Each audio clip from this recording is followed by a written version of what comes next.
The National Basketball Association is postponing its three playoff games tonight after the Milwaukee Bucks decided to boycott in protest over the shooting of Jacob Blake. The 29-year-old is now paralyzed after police shot him Sunday in Kenosha, Wisconsin. That's according to the family's attorney. While there were prayers at the RNC last night for Blake, President Trump has not directly mentioned him. He has said he will send in the National Guard to Kenosha. Wisconsin Governor Tony Evers authorized the presence of the state's National Guard yesterday. At least 2 people were killed in the city last night after the demonstrations turned violent. Steve Cortes joins me now. He is a Trump campaign senior advisor. Welcome, Steve. Thanks very much for joining us. Thank you for having me. So we know the president has received a briefing about Jacob Blake's shooting. Does he plan on reaching out to the family?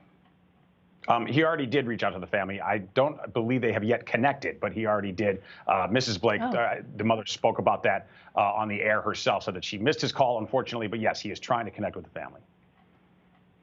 I wonder what his message might be specifically about the incident itself. I mean, we heard him, as we mentioned, talk about the fact that, to have National Guard troops there. But what about the shooting itself? What is the message there from the president?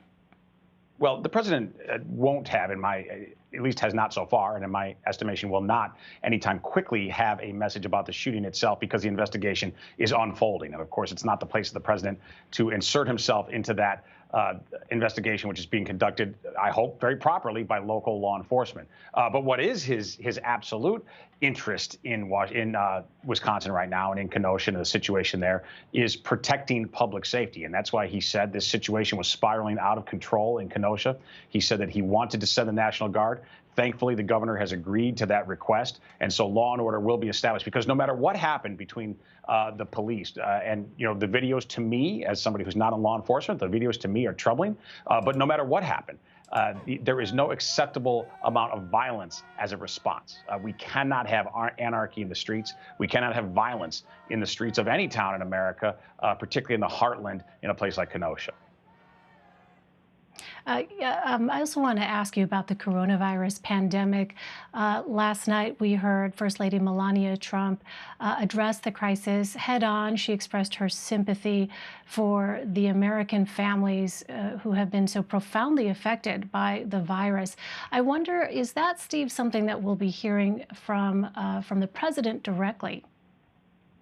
Regarding his acceptance speech, of course, we're not going to reveal yet the text of that speech. But I will tell you that the president, as he has in the past, will continue to, of course, express his solidarity with the American people who have suffered, like people all over the world have, from the Wuhan virus. And, look, I think this is the important point. There's been a lot of economic suffering, a lot of health suffering in this country and all over the world. None of this is the fault of Donald Trump. None of it is the fault of the Democrats. The only people who are at fault are the Chinese Communist Party, who knowingly deceived the world. They infected the globe and crashed the international economy. They knew they had human-to-human transmission, but they chose to deceive us, and they chose to not be transparent and invite in international medical authorities when this entire crisis could have likely been contained. We can't rewind the clock, unfortunately, and change their dreadful behavior. But what we can do is manage the situation from here forward, both from a health and economic perspective. And thankfully, on both of those fronts, things are getting demonstrably better in this country.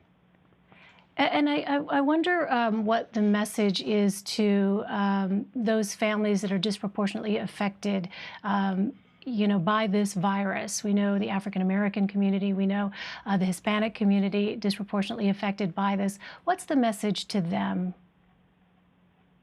Look, the message to all Americans, irrespective of their color or ethnic background, is that the federal government, President Trump and the federal administration have acted swiftly and strongly to provide the kind of backup that is necessary for the virus to the states and localities. And what I mean by that specifically is excess capacity, which thankfully was never needed, but was there if it was needed, if local healthcare systems had become overwhelmed. Again, thankfully that never happened, but the federal government stepped in a significant way. And then also providing the equipment that is necessary, things like ventilators. Thankfully, again, no one was ever for want of a ventilator in the United States. I think also what's important to point out here, and this in no way diminishes the very real suffering of American citizens from this China virus, but the corporate media in this country is trying very hard to push a narrative that the United States is somehow uniquely suffering or that the United States is doing singularly poorly in relation to handling the virus, and that's just not the case. If we look at the statistics in real terms, the per capita death rate, for example, the United States is doing far better than many peer industrial nations. We're doing far better than the UK or Belgium, Sweden, Italy, Spain. We're doing about the same as France. So the idea, this false narrative which is being pushed, that the U.S. is somehow underperforming, is just not the reality. Nonetheless, we know that the suffering was real. We also know that the trends are getting demonstrably better, thank goodness. The positivity rates, the hospitalization rates, all of them are trending down dramatically right now. So we're headed in the right direction in terms of the virus and in a related trend in terms of the economy. I know our time is running short. I do want to ask you, at least 1,000 guests are expected for the president's acceptance speech tomorrow. What can you tell us about the campaign's plans to ensure safety amid the COVID-19 pandemic and compliance with local regulations and safety precautions? Right. Well, first of all, it's of course outside. I will also tell you the South Lawn of the White House is quite massive. So you can fit a lot of people there with social distancing. We're going to be safe. We're going to have an incredible celebration of America, but we're going to be doing it outside, and we're going to be doing it in consistently with safety protocols. All right, Steve Cortes. Thank you very much, Steve, for joining us. Thank you.